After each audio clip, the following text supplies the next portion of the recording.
And one time my dad, I was 10 years old, and he's serving me, like a gin and tonic, which is an alcoholic drink, and I'm sitting on the couch, and on the coffee table like this, there's like pornography, but it's not just like a magazine laying on the table. It's like lacquered into the top of the table. He turns to me and he says, "Don't ever do what I'm doing with my life."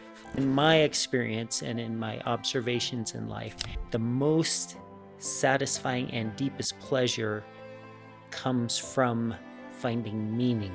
A lot of people say they believe in an afterlife, but then they're still trying to do everything during this lifetime. I think if we really, at a heart and soul level, believed in an afterlife, it would take a lot of pressure off. And I think the older you get, the days are longer and the years are shorter, so years really start flying by even faster when you get older. Why do you think it's important to have a meaningful life while this is the reality for everyone?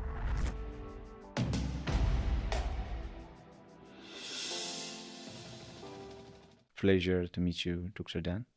I've learned a lot from you this week, and I hope to explore some ideas with you today.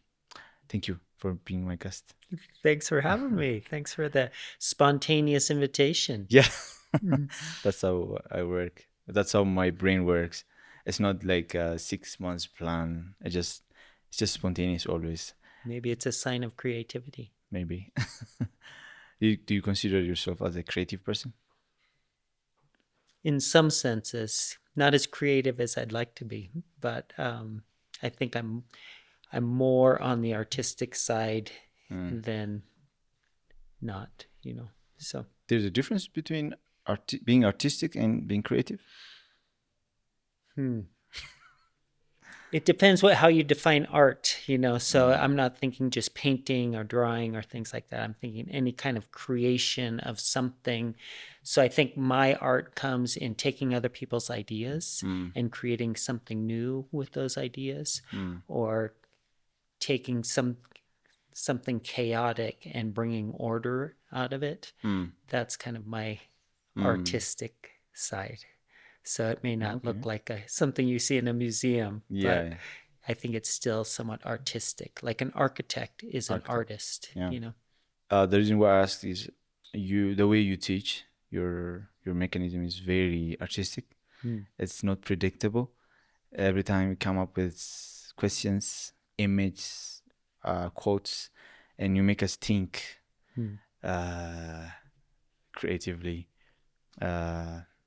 I really appreciate that. Yeah. So how did you end up with this teaching mechanism? Like, did you build it over time, or did you imitate or take it from someone? Yeah.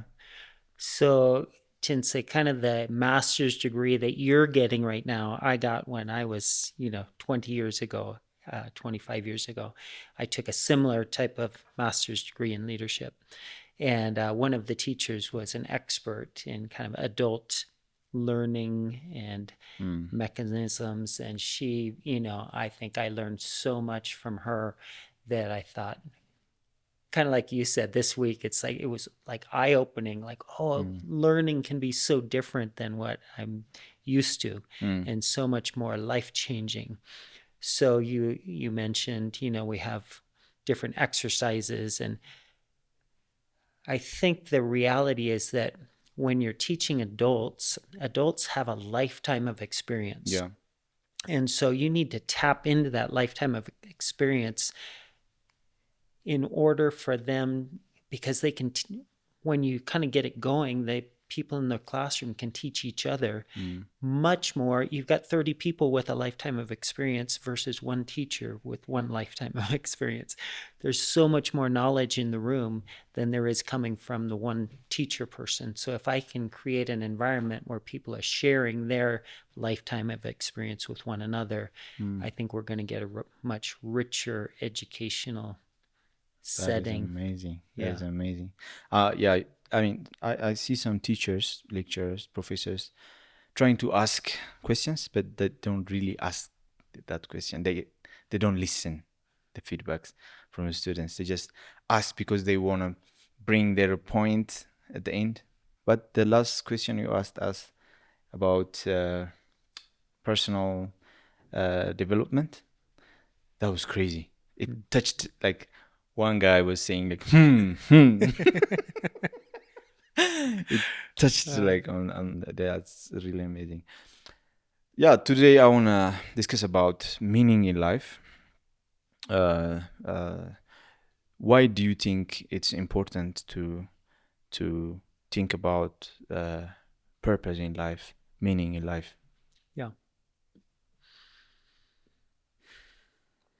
There's a lot of different directions to go on that question, but maybe I'll start with this. So there was a philosopher about 400 years ago named Blaise Pascal, and he said that every action of every man is motivated by their own desire for pleasure.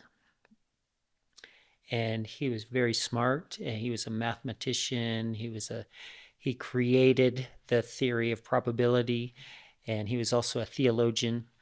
And I thought it was interesting. He didn't say whether that was right or wrong. He just said it was a fact. Everybody's looking for pleasure in life. And so there's different levels of pleasure, I think. And in my experience and in my observations in life, the most satisfying and deepest pleasure comes from finding meaning. That people, when they're seeking pleasure, what they maybe don't know is that if they find meaning, they're going to find pleasure. And so some people try and find pleasure directly, but I don't think you can find pleasure by seeking pleasure. I think you find pleasure by seeking other things. And meaning is maybe one of the biggest things that gives us pleasure in life and satisfaction in life. I've been to many people's funerals, and the ones that are, there's funerals that are a tragedy and there's funerals that are a celebration. And the ones that are a celebration are of people that have found meaning in life, and they've been satisfied. The people around them have been satisfied by that meaning. And so if we're all seeking pleasure, maybe finding meaning is the greatest way to get it. Wow. You talked on pretty much on every subject that I planned to talk. So we break it up. We break down this idea. Yeah. What do you mean pleasure? I mean, there are many words that are synonymous to this word: satisfaction, contentment, joy. So what is exactly you're referring to when you say pleasure? Yeah. I would say a sense of inner satisfaction, a sense of inner peace. The Jews called it shalom. Maybe in your culture, we had one gal in our class named Shalom. Yes. And so I think you have an idea of what it could mean, that everything in my life's working out well. My life is in harmony. The things I want to see happen in my life are actually happening. So I think an inner sense of satisfaction, like I'm accomplishing what I want to accomplish in life, and the people around me are giving me satisfying relationships in my life that fill me with love and contentment and peace. I heard one guy say that we find happiness by being at peace with ourselves, being at peace with other people, and being at peace with God. And I think that's about the best definition of happiness, at least that I think I can find. Yeah. What do you think is the distinction between the happiness that people trying to get from addiction, some wrong stuff? What do you think the distinction between this and that? I think it's the difference between hunting and farming. Interesting. So most young people are hunting for happiness. So they think they're going to go out and then they're going to shoot something and get happiness from it. I'm going to go take this drug and get happiness. I'm going to go sleep with my girlfriend and find happiness. I'm going to go, get a new bicycle and find happiness. So they're out hunting for happiness, and they don't realize that happiness is like farming. Like you got to plant the seeds today, and then you got to water it tomorrow, and you got to come back the next day and dig out the weeds, and then you got to come out the next day and add a little more water, and then 3 years from now you've got a great harvest of happiness. But you've got to invest in the right things in order to see happiness in the future. And the right things are meaningful relationships, finding purpose in life,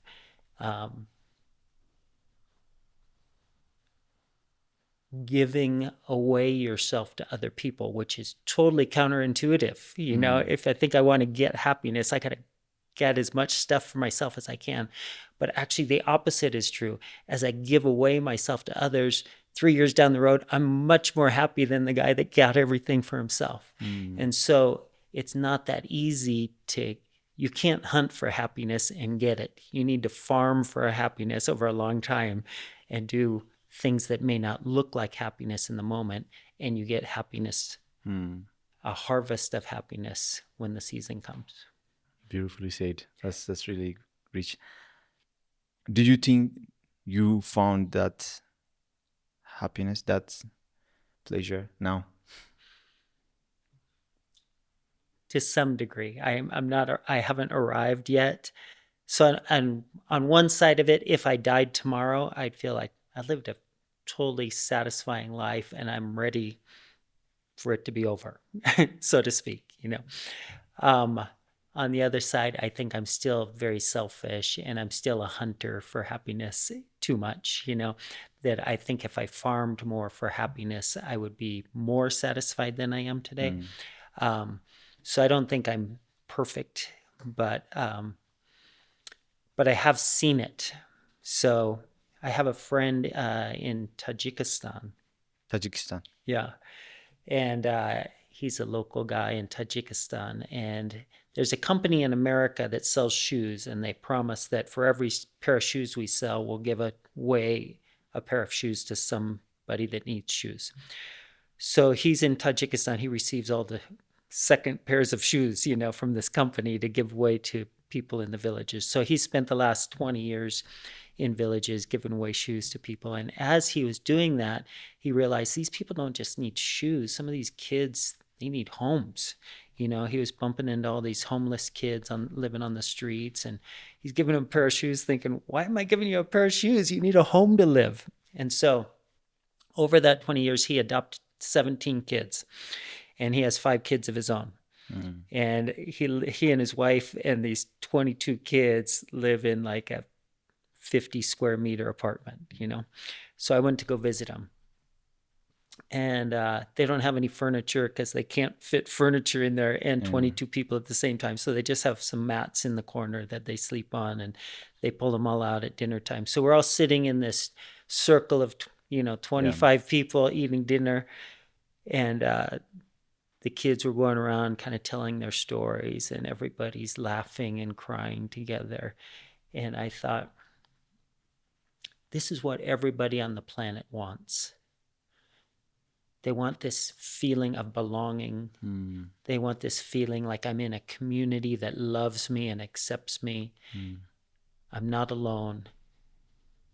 And we're laughing and we're crying and we're experiencing all of life together. And there's people with millions and millions and millions of dollars that would pay $1 million for that experience that we had sitting at their dinner. And I thought the only reason he's got it is because he's given himself away to other people.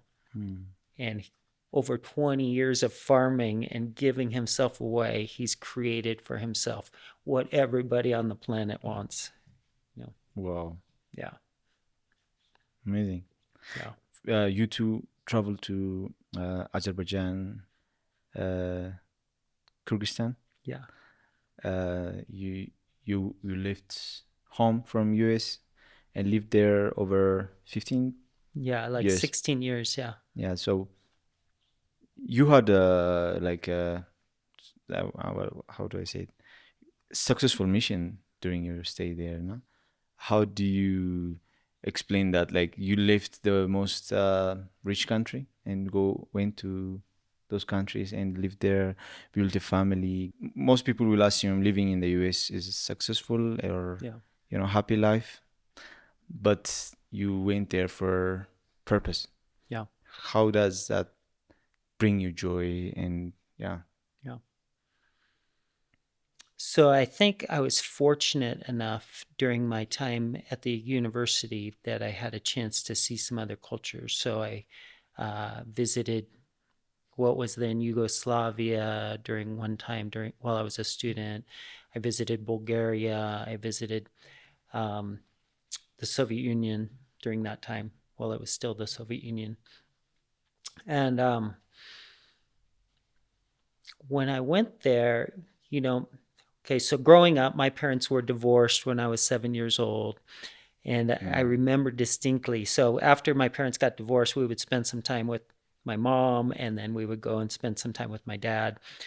And one time my dad, who, this was a long time ago, so it was different age, but I was 10 years old and he's serving me, like a gin and tonic, which is an alcoholic drink, at 10 years old. He served you? Yeah. Okay. And I'm sitting on the couch, and on the coffee table like this, there's like pornography, but it's not just like a magazine laying on the table. It's like lacquered into the top of the table, so he had like cut out pornography and put it on the top of the table and then put the lacquer over the top. So it's like a permanent part of his furniture is the pornography. It's like part of the table. It's part of the table, Wow.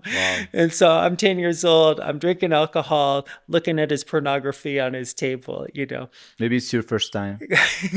And he turns to me and he says, "Don't ever do what I'm doing with my life."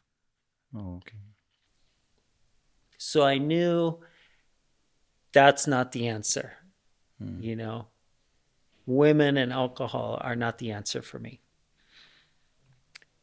And a couple years after that, I met a different family who decided that they were going to they started following after God, following after Jesus. And I saw the difference between my family and that family. And I thought, I want that. These guys were living, they felt like they had a purpose in life. The father of this family had also come from an alcoholic background, and his whole life turned around, and now he was excited, full of joy. He was happy all the time. He couldn't stop talking about how great God was and things like that. And I thought, okay, that's better than the family I came out of. So I'm going to go spend time with them and see what's going on, And so I think by the time I went over to Kyrgyzstan and Azerbaijan, I had explored and observed different kinds of ways people were living. And I thought, I want to live for something bigger than myself. And during my time in Yugoslavia and the Soviet Union, I saw people that had nothing. And when we'd go to their house, they would pull out everything that they had to serve us food, And we had just met this one student. He invites us over to his house, and his grandma's like, "Oh, my great-grandmother left us a 75-year-old bottle of brandy. Let's break that out for the new guest," And I'm just like, who am I? I'm nobody. You don't even know me. And to see that type of hospitality and joy, and see how little they had and yet how much satisfaction and joy they had, I thought, I want to give myself to something bigger than just serving myself, trying to make enough money to buy a cool car or whatever. And so I think that's why my wife and I moved over to Kyrgyzstan first, is because we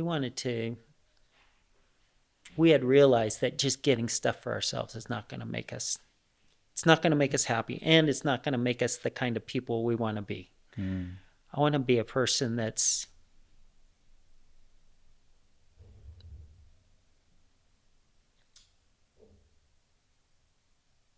living for something better than your average person, that what they're trying to live for. So I think when we moved to Kyrgyzstan, we were going there to try and help and to try and do something good for other people, but what happened is they did something good for us. You know, they taught us what hospitality looks like. They taught us about generosity. They taught us what's more important than life, than things and money. And so even though we went to go try and go help, they helped us more than we helped them, I think. Yeah. Well, most people argue life is all about happiness, and the purpose in life is being happy. So, and it's interesting you bring meaning between happiness or as a means to happiness. That's cool.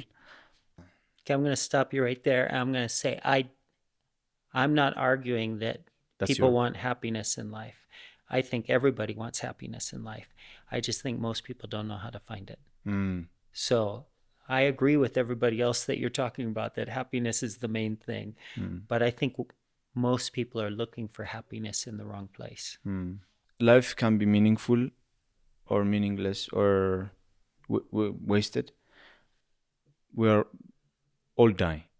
So why do you think it's important to have a meaningful life while we're all dying, or this is the reality for everyone? Yeah. Well, I think, people, as you grow up, we're all slowly constructing a worldview. And when I say worldview, there's many aspects of a worldview.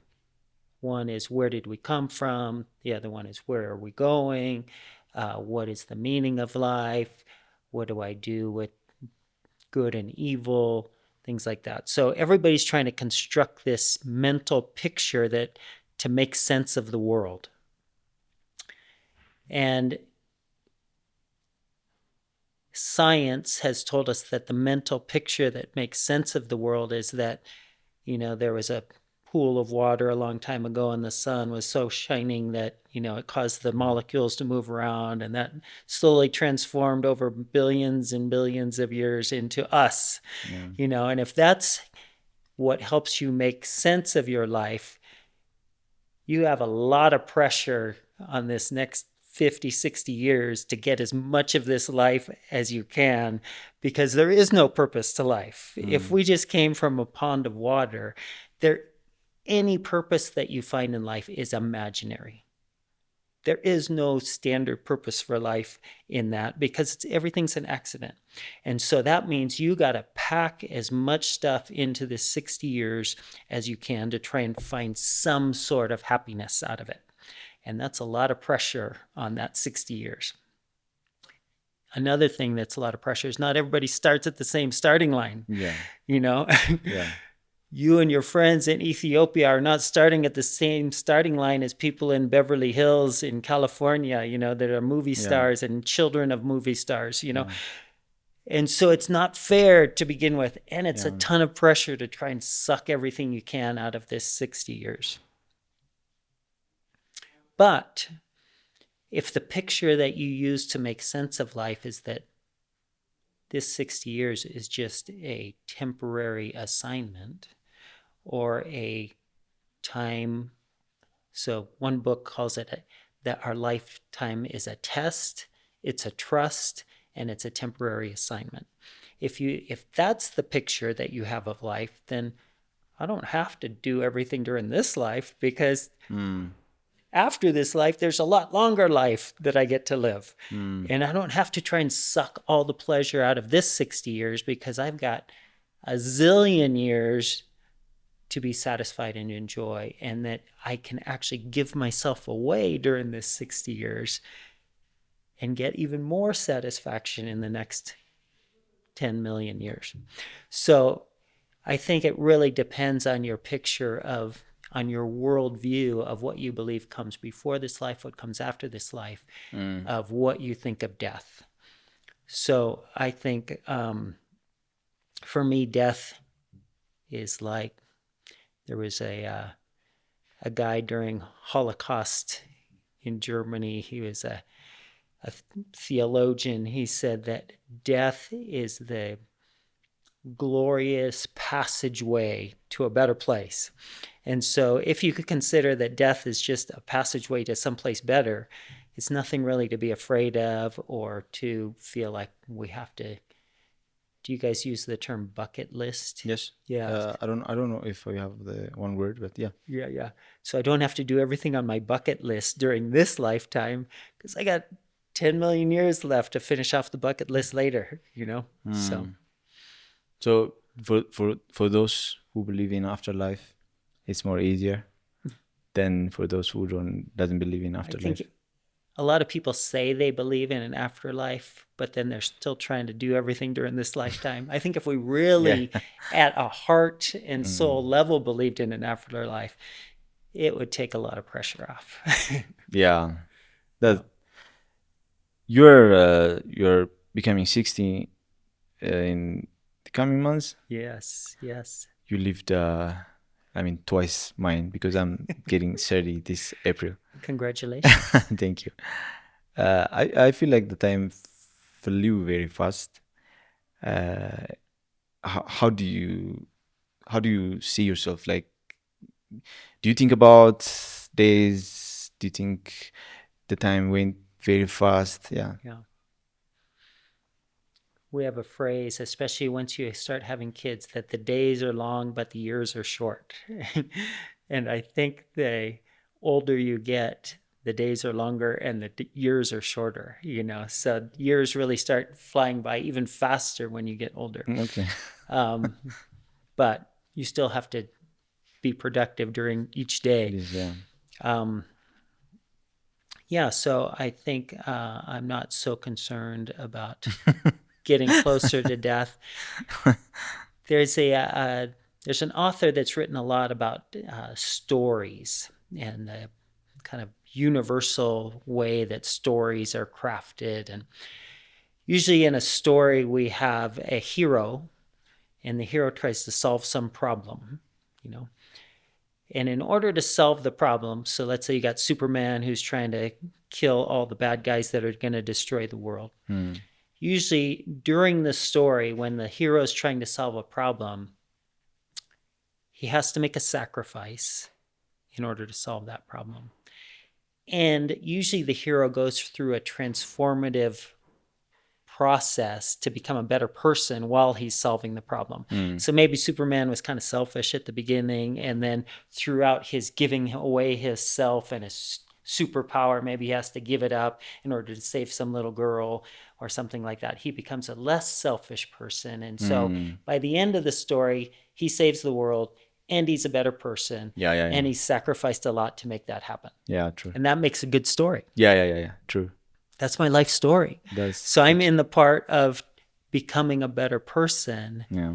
And so I'm actually moving from, here's what I want to do.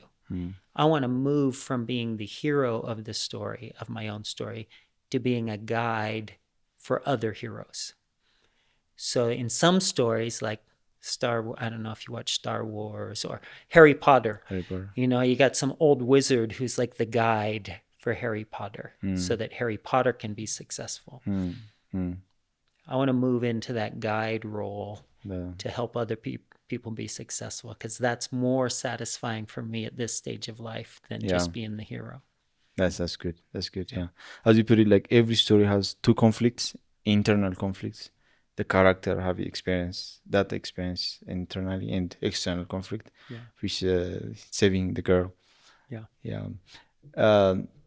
So if someone asks you, how can I find my meaning, purpose in life?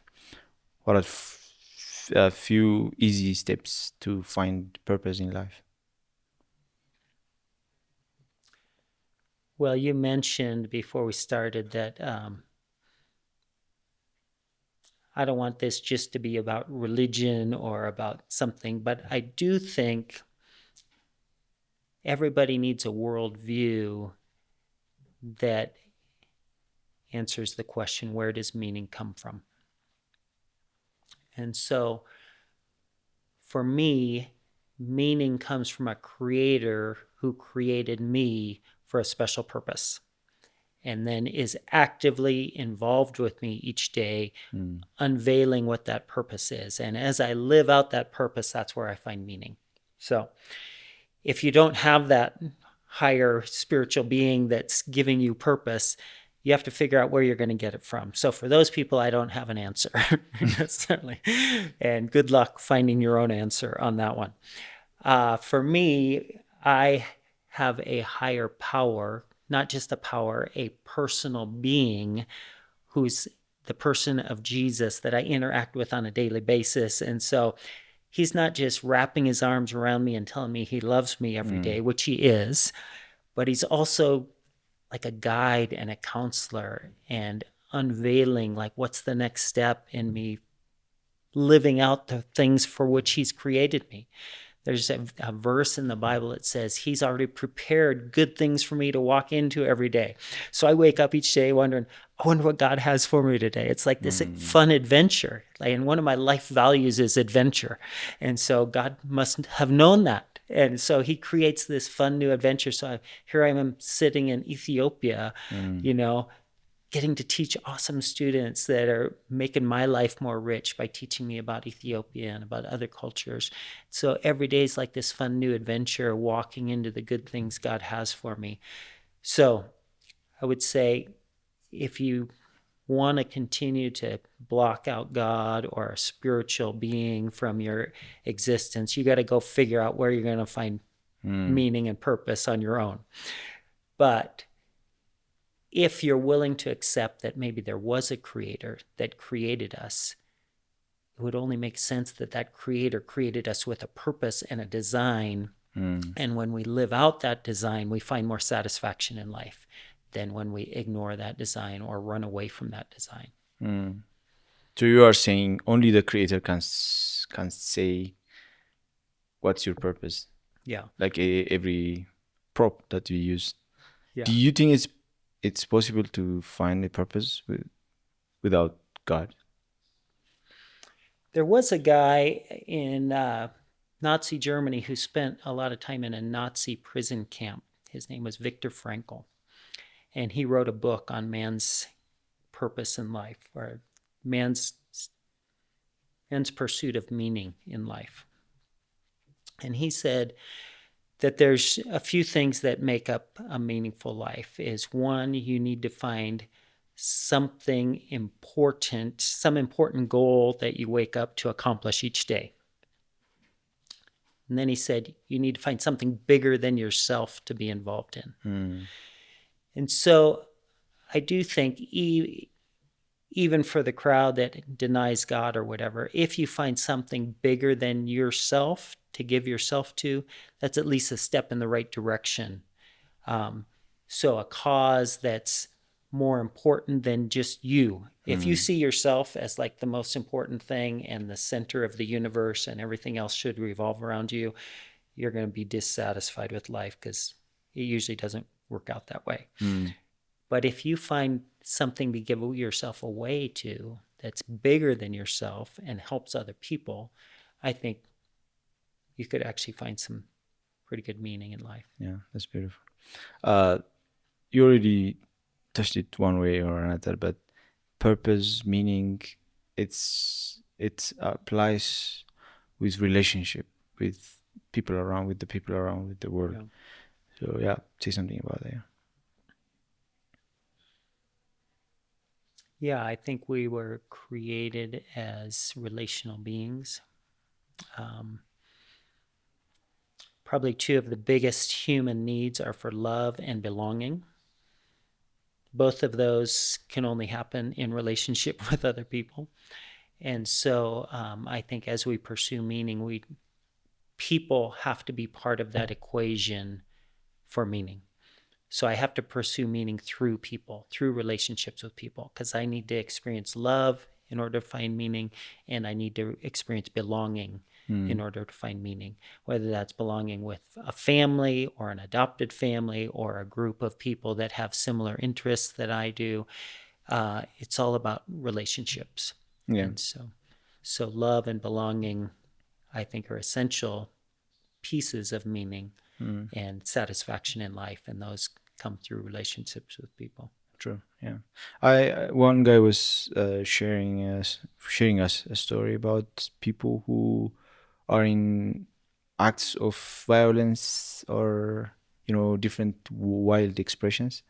He said they do that because that brings them together, and they will create that belongingness, that community where they feel they belong to. So I think belongingness and love is what we desire deeply, and we go wild to get that. Yeah, it's interesting. Yeah, it's really true. Yeah. What do you have? What's the word of encouragement you have for young people who are miserable, who are in addiction or confused in life, and they are hopeless about where to go and things like that? It's a big question, but I'm going to answer it in a simplistic, and by simplistic I mean this doesn't answer every piece of it. That same guy I quoted earlier, Blaise Pascal, said, inside the heart of man is a God-shaped vacuum that can only be filled by God. So there's a vacuum inside of you that you're going to try and fill with something. Okay, whether that's addiction, whether that's pornography, whether that's, girlfriends, boyfriends, whatever it is, there's a vacuum inside of you that's sucking things in to try and give you some satisfaction. And nothing's going to fill that vacuum. Nothing's going to fill that void except God. And I think even in this lifetime, you're probably never going to have that void completely filled. God's going to fill it more than anything else, but even then, we're not going to be fully fulfilled until after this lifetime when we're seeing God face to face. So, but my advice would be try and find out sooner rather than later what really fills that vacuum. And I think only God can fill that vacuum. So don't spend your whole life experimenting with different things, trying to fill that vacuum. Learn from other people's mistakes, not your own mistakes, and fill it with God earlier rather than later. I think that's wonderful. I think you speak a word of wisdom in a very compact way. So it's beautiful. I think we need to take time to unpack this wisdom from you. You're speaking words of encouragement to me, brother. Thanks. Thank you so much, Dr. Dan. I was hoping to top on every subject, but it seems like you answered it very simply, and I loved it. Thanks for having me today. Appreciate it. Thank you so much.